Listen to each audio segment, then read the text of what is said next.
شاعر مشرق sir doctor علامہ اقبال کے طویل قیام کا شرف سب سے زیادہ بھارتی ریاست مدھیہ پردیش کے دارالحکومت بھوپال کو حاصل ہے۔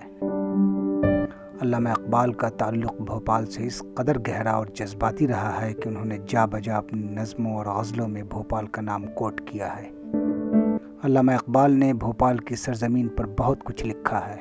انہوں نے اپنی تخلیقات میں بھوپال کے ان مقامات کا ذکر کیا جہاں پر انہوں نے نظمیں اور غزلیں کہیں۔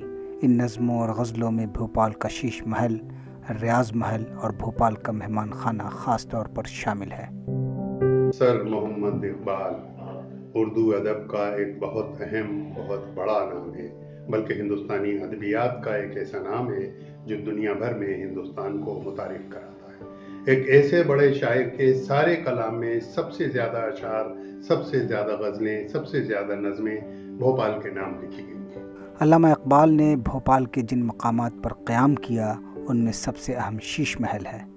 علامہ اقبال نے شیش محل میں سب سے طویل عرصے تک قیام کیا ہے، لیکن آج یہ عمارت خستہ ہو چکی ہے۔ اس کے در و دیوار لرز رہے ہیں۔ یہ عمارت حکومت کے ہاتھوں میں ہے، لیکن اس محل میں سرکاری دفاتر چلائے جا رہے ہیں اور سرکاری ملازمین کے لیے اس محل کو رہائش گاہ بنایا گیا ہے۔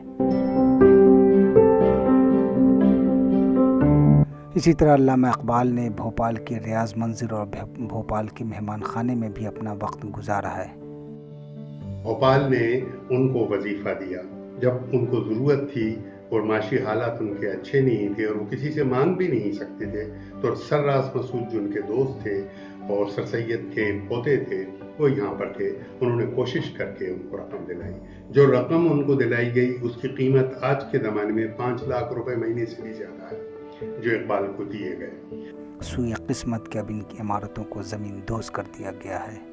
حالانکہ یہاں کے لوگوں کی کوششوں کا نتیجہ ہے کہ شیش محل کے سامنے اس اقبال میدان کی دیواروں پر علامہ اقبال کے اشعار گندہ کیے گئے ہیں۔ ساتھ ہی اس میدان میں ایک استمبھ بھی بنایا گیا ہے جس پر علامہ اقبال کا شاہین بیٹھا ہوا ہے۔ یہ ہمہ وقت علامہ اقبال کی یادوں کو تازہ کرتا رہتا ہے۔ بھوپال سے قمر غوث کی یوم اقبال پر خصوصی رپورٹ۔